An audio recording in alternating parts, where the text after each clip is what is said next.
Hello everyone from the Gold Coast Aquatic Center. If you could see back there and behind us, it is raining, but we are inside the VIP lounge where it is warm and it is dry. I'm Jeff Cummings, joined by Swimming World contributor and world-renowned coach Wayne Goldsmith. Wayne, it was a great night of finals, another great night, capped off by an amazing men's 800 freestyle relay, which we'll end our show here tonight with. It was one of the most surprising races I think we've seen in this whole meet with 2 more days to go. But we'll start off with the women's 100 breaststroke that started off the night. Jessica Hardy went out fast, as she always does, held on to beat Kanako Watanabe, 106.74, 106.78, and then Bria Larson from the United States was third, 106.99. Talk to me about your thoughts about Jessica Hardy going out hard and holding on. Would you advise your breaststrokers to do that? Yeah, it's always a good question with breaststroke, because of the issue around resistance in the swimming and the resistance in the stroke.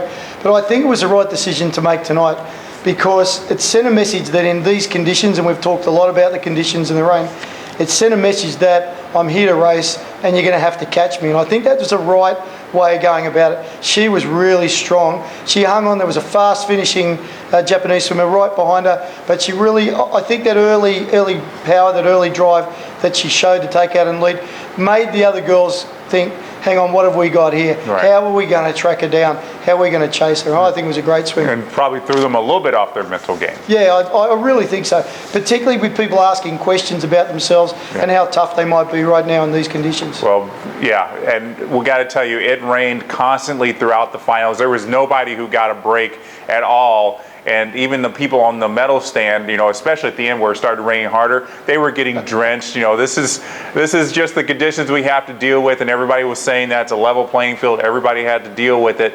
But yeah, you could tell it kind of maybe soured some of the competition here. And I think that kind of affected the men's 100 breaststroke as well. Only 2 swimmers under a minute. I expected maybe 3 or 4. Gold medal went to Yasuhiro Koseki, 59.62, and then Felipe Franca Silva from Brazil got under a minute as well, 59.82, and then in third from New Zealand, Glenn Snyder's 1:00.18. Before we talk about these 3, we got to mention Kevin Cordes had a little bit of an issue in his 100 breast swim. Cap fell off right at the beginning. Goggles filled up with water, which as a breaststroker, anybody, the worst thing that can happen to you.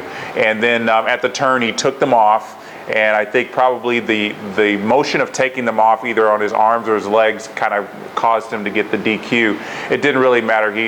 Pretty much he was out of the race from the start. It was kind of unfortunate. I think a lot of people were looking for him to win. I actually picked him to win the race, and I think it might have turned out that way had it not happened. And it's just one of those things that's very unfortunate. I'm sure he was on top of not having the ideal weather conditions to have that on top of him. I'm sure he's going to be ready to go on that medley relay later on. Yeah, look, I agree with you. I would have put him down as my first choice for the race. He looked great when we'd seen him race this morning. I thought he was in great shape. He could have won. I don't know what happened off the wall. I was looking at it, and all of a sudden he'd gone from being what I thought in a nice position, maybe poised to drive home, and he looked like he was wrestling with himself underwater.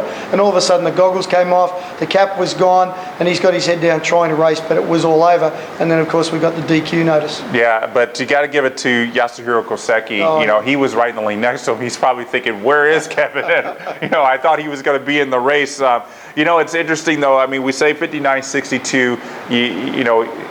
You can't. FINA's not going to handicap this time and say, okay, it was only 16 degrees Celsius out here. We'll give you another extra 3/10. I mean, the guys at the European Championships going 58 are probably looking back at this and saying, well, I guess we don't have to worry about these guys next year at World Championships. But yeah, I guess there is a little bit of work to be done for the Pan-Pacific countries. Oh yeah, I think so there. And yeah, you're right. FINA's not going to. It's not like track where you've got wind assistance. They're not going to say, well, it was rain affected, so therefore it's actually 58 equivalent. But it is what it is. And look, it was a good tough race, but yeah, sure, I was expecting it was going to take a sub 59 swim to win it. Talk about some expectations placed on a race. The women's 100 freestyle final. After this morning, everybody thought, can Kate Campbell get the world record of 52.07? And I'm sure she's not going to make any excuses, but obviously the win maybe took a little bit of the excitement out of her a little bit, and she did what she had to do. She won the race, 52.72, still a very fast time. The only person under 53 seconds. Her little sister Bronte got second, 53.45, and then in her for third, 53.71 in her first major 100 free international final, Simone Manuel. I guess it's always interesting. I guess now we've got to always say that Kate Campbell is the favorite in any race she swims in. I guess, although next year World Championship she'll face off against Sweden's Sarah Sjöström, who swam almost the exact same time. But to be so dominant in 100 freestyle, to win by 0.7 of a second, says a lot about how strong of an athlete Kate is. And she's scary fast too. She's got that very, very beautiful stroke. It's a very relaxed stroke. It's an easy stroke. And I think that got everybody by surprise this morning. She went out in the heat. She looked good. The split time was fast, but everyone was watching her on the way back. Strokes were long. It was flowing. She was smooth. She was easy. She was relaxed. And then we saw the time and thought, man, what's going to happen tonight? And the media were talking and people were talking around saying, get there tonight, regardless of the conditions, come and see a world record. Didn't quite get there. She won. There's no doubt she's a great athlete, but just couldn't replicate that easy speed that she had this morning. But I think it says a lot about her that she can replicate 52s and no problem. I think this is like her 4th or 5th time under 53 this season, this whole year. So I think it just says a lot about the kind of athlete she is. And people who may remember her from the Beijing Olympics, where she was really just a 50 freestyler at 15 years old, I think. So she's really come a long way, I think. Yeah, and I think she's got a lot of depth there yet. It's interesting on maybe a different perspective too, is that Australian swimming is desperate for a hero. It's been a while since we've had a superstar like an Ian Thorpe, Grant Hackett. I think not only is she a great swimmer, but she's a great story, and the sister's a great story. And it's very noticeable that Australian swimming are really pushing her forward as the face of Australian swimming, and the public are starting to embrace that. So she's starting to become a little bit more than just a swimmer. She's becoming really the face of the Australian swimming team. And I think this is going to set up well for that 400 freestyle relay. Australia first and second, the United States third and fourth, although Melanie Schlanger in the B final swam fast enough to would have gotten a bronze medal if she had gotten in there. So I think this 400 freestyle relay is going to be really exciting. I'm sure the crowd's going to be looking to see if Australia can replicate or at least get close to their world record time that they set at Commonwealth Games. But I think the United States is going to be coming out fighting. Yeah, All right, men's 100 freestyle. This was what I think everybody came to see. It's what everybody comes to see at every big meet, I think. We're always talking about the matchup between Nathan Adrian and James Magnuson, but now we've got a new person in the mix. Cameron McAvoy winning the gold medal, 47.82. The only swimmer under 48 seconds, I'm surprised at that. Nathan Adrian was second, 48.3, a little bit slower than he swam this morning, and then James Magnuson also a little bit slower, 48.36 for bronze. I was just, I guess, this is what happens in the 100 freestyle, I think, and correct me if I'm wrong. In the final, everybody, it's not about the time. I think everybody's being extremely tactical and doing what they think they need to do to get their hand on the wall first. So usually, hardly anybody's going to remember the 47.82 that Cameron went, but they'll remember he got first. But it's just always interesting that it seems to be more about the tactical aspect of it, and then sometimes it just doesn't play out like they expected. Yeah, I think they spend a lot of time, the big dogs, they spend a lot of time watching each other, stalking each other. You can see it even when they walk out, the body language, the way they're sizing each other up behind the blocks. And meanwhile, you've got a young guy over here, probably not expected to win. They're thinking he's probably a year off the main game yet, not realising that he's got nothing to lose. Yeah. He's relaxed, he's cool, his mum and dad are in the stands, his teammates are in the stands, coach is here, everybody's relaxed. He's from a real surfing culture as well. He's cool. He just came out and he went for it. It was a surprise. You'd have to admit it was a surprise, but he swam well, he swam fast. Magnuson was up there. I think everyone was surprised because I always expect Australians will either call him the missile or Maggie. We're not quite sure what to call him, but he was up there tonight and he seemed to be close enough, but just a terrible turn. He was on the wall quick, but he just lost it off the turn. I don't know what happened to him. Yeah, usually that turn is where he gets slingshotted into that great last 50 that he always has. I was a little surprised too that he wasn't really churning it out at, on that third 25 like he usually does. That's usually setting him up. But I don't know if it was the conditions. If you're a sprinter, you want everything to be 100% perfect, and I think maybe the cold. He's having problems with his back. Maybe that kind of didn't help his back problems very much, and maybe he just couldn't get a spring off the wall. But in either way, I'm sure he's going to be looking at this and getting fired up for next year, because World Championships is going to be intense. And I think it's actually going to be outdoors too in Russia. But be that as it may, I don't think it's going to rain. Does it rain in Russia? It may not rain, at least in the summer. We'll see. All right, moving on to the women's 400 IM. I pretty much expected this the way it turned out to be. Elizabeth Beisel got first, 4:31.99. Maya Dorado from the United States, 4:35.37, and then Karen McMaster from Australia, really breaking through with a 4:38.84. Elizabeth Beisel, ever since she broke out at the 2008 Olympics, has been going 4:31, 4:31, 4:31, and she's told us over and over and over again how exasperated she gets by to see 4:31 again and again and again. But I got to say, that time, like we said, it's not, you can't get any subtractions for the rain or the cold, but I think that was the equivalent of a 4:30 today. I mean, to be able to go out there and race in the rain and race in the cold, and maybe the crowd not being as behind her as she may be used to, that was a really gutsy swim, and she kind of played her strategy a little bit differently. She's really strong in the backstroke. She said in a post-race interview, I kind of held off in the backstroke to have some room in that freestyle, which, as we know, if she's going to be able to try to go under 4:30, she's probably going to have some strength in that freestyle. So will she do that again? I don't know, but what do you think about that strategy? Yeah, look, to me, I wrote down one word in my notes, which was strong. Just a strong swimmer and a dominant swimmer. So someone who, in that race where you can be excused for holding back a little and watching and taking your time, being patient. And like you say, she can pull out a 4:31, 4:32 when she needs to. Right. Could have sat back and gone, look, I've got this race under control. I don't need to dominate. I don't need to go out there and set the mark. But she did, and she blew them away, stayed out there in front. No one had the capacity to swim it down. It was a great move again. I'm a little with you. I think that fly looks good, very smooth. Breaststroke, very impressive, of course. I don't know. I think you can't have a weak leg in IM anymore, not in World IM, no. Not when you're trying to go sub 4:30. And sure, backstroke looks like one area where she could really pick up. Certainly looking at a rating, looking at some things she does, technically there's a little bit of improvement there. And of course freestyle, I mean, you just can't deny that that's where it is. That's where you're going to have to fight, because we know some of the great IMers are not going to give her 2, 3, 4 seconds going to that final leg. No, it's going to be, I can't wait for next year's World Championships. I'm sure Katinka Hosu, who went 4:30 just a few days ago at European Championships, is looking forward to that battle. It's going to be great fun to see those two, because they are probably the toughest female swimmers in the world, and I guess you have to be if you're going to be at the top of the world in 400 IM. Oh yeah, crazy event. Speaking of tough swimmers, Kosuke Hagano, 4:08.31. He took that race out hard. He took it out hard in that flying back.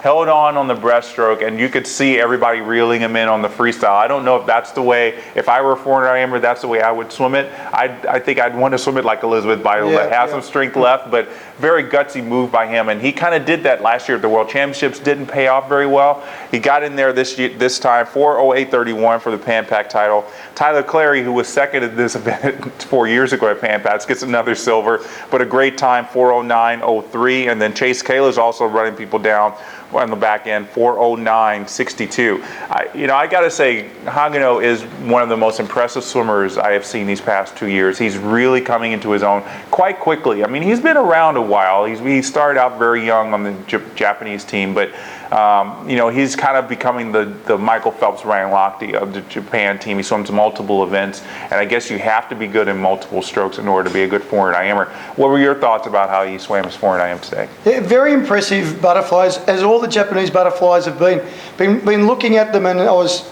spending some time this morning with Coach Ian Pope, who's one of our best known coaches and coach of Grant Hackett and some of our great swimmers. And his words were, I think they're doing something different. And it seems like what we're seeing is their hips are a lot lower in fly. We're not seeing a big undulation, which is typical of the American style of fly, the Australian style of fly. It's a very subtle, very flowing, but a very low hip position. And they seem to have their legs, I wouldn't say resting, but they're conserving a little bit with their legs with more of a whole body motion. Yeah. Then they're starting to bring, as they're coming into that turn, into that backstroke turn, or the flyers when they're coming into the fly in the individual strokes, you can see the kick started to pick up then. So I don't know if they're doing anything particularly different, but he just seemed to control his fly. There's a lot of power, a lot of speed. Breaststroke was great. It was really good to watch him do his breaststroke.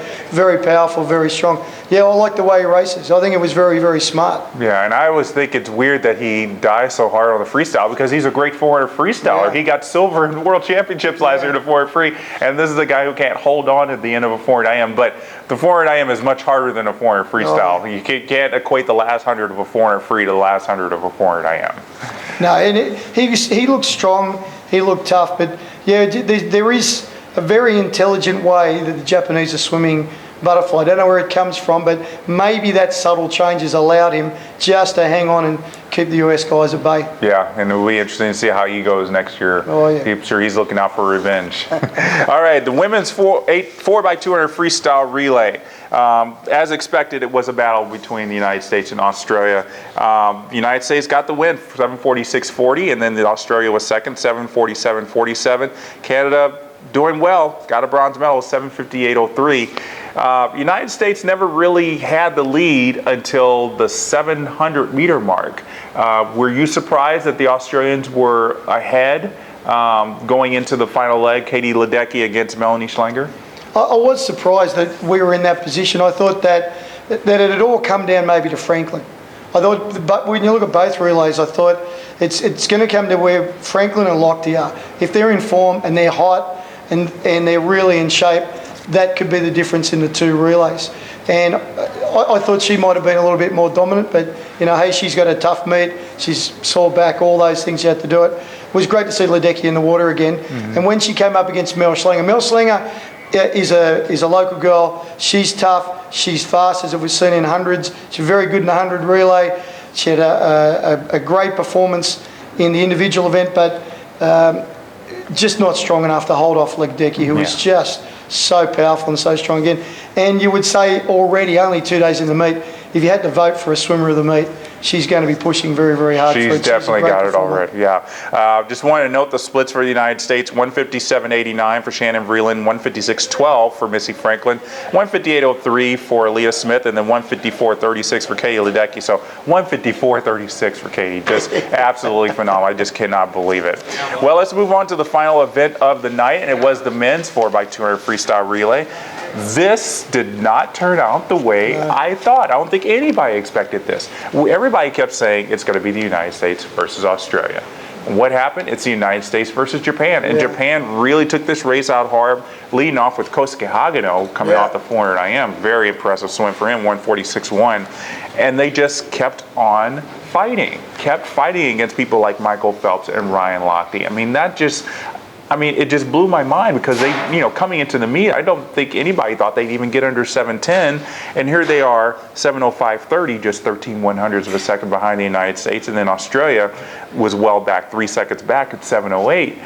I mean, is this meet kind of becoming the breakthrough for Japan? I mean, we never really equate them as being relay strengths in a 4x200 relay. Now, we've never seen this sort of depth. I think there's been some incredible breaststrokers over the years, been some good butterfly swimmers. Every so often we'll see a great young female medley swimmer will pop up. This is the first time we've seen this sort of depth and this sort of strong, particularly in their male freestylers. It was a little bit of a surprise. And even with the strength of Phelps and Lochte, that the Japanese were not scared. They were not intimidated anyway didn't look at the gold medal tally that these guys had. They just went for it. And it was even the thing that surprised me was I expected that once the US took the lead in that last 50 metres, the Japanese swimmer would say, okay, we'll settle for the silver. They fought back. He fought back. He was seriously coming back on the US again at the wall. Well, that was Takeshi Matsuda, who was the 200 butterfly bronze medalist at the Olympics. So he knows how to swim tough. And I knew when he was up against Matt McLean, not to take anything away from Matt McLean, that Takeshi was going to be tough because he is a tough swimmer. I think actually he may have been a finalist at World Championships at one point in the 400 free or 200 free or something like that. So, but it was still very surprising to me that he was able to hold on because it did look like McLean was going to have the advantage and he was going to pull away no problem. And I was standing in the mix zone, and the Japanese journalists were just getting excited about the possibility of stealing a gold from the United States in a relay, which we said never really happens. And so I think the Japanese are going to go back to Japan after this meet and they have to be really impressed just even at the halfway point of what they're doing. I mean, this 800 freestyle relay, that's kind of contending for an Olympic medal. Oh yeah, if they can keep these guys together and they can improve, and there's always something to improve in a relay, pacing strategies, order, takeovers, there's a whole range of things that they can improve, and if they can find another second and a half, then they become a really serious team. But that was a great swim, and the other great thing about them is they can go home and they can say, guys, look at who we almost beat. We took on Phelps, we took on Lochte, we took on the US, we fought with McLean right to the finish, and we are serious contenders for distance freestyle, for 200 freestyle events. Man, they would be so confident from this. They would grow so much from this. I'm actually looking forward now to their 400 medley relay, which has been their only big relay strength because they, if you remember back in the past 2-3 Olympics, they're always in the gold medal hunt, kind of like the freestyle leg. I think this is going to motivate them now because they've got a backstroker, they've got a breaststroker, they've got a good butterflyer. If they're going to be really motivated, I bet you they got a great freestyler who's, maybe not obviously not Nathan Adrian's strength, but good enough to maybe give them a little bit of a scare and say, guys, Japan, we're not going to be counting them out anymore. And they'll go out hard in that medley relay. They'll go out hard, and they will be in front at some. They may be clearly in front at the 300-meter change, and that could just put some doubt in the mind of Australians, United States swimmers, saying if there's more than a second difference there, they're going to have to do something crazy to swim them down. So the Japanese they've got to go out hard. That'll throw some real doubt. Should be a brilliant race. Well, that 800 free relay was a great way to end the night. It was rainy, it was wet, it was cold, but it was still a great night of racing and it was fun to watch. Wayne, thank you for joining us, and we really look forward to have you back with us tomorrow. We've got a lot of great racing. We got the 400 freestyle relay tomorrow. That's going to be exciting. 200 backstroke, 200 breaststroke. It's going to be a great day too. I think the 100 butterfly, Michael Phelps is going to be back. So hope you join us on swimmingworld.com for all the live recaps. We'll be bringing you video interviews on swimmingworld.tv, and of course, everything on social media, Facebook and Twitter, so please join us there. For everybody at Swimming World, I'm Jeff Cummings. Thanks for watching.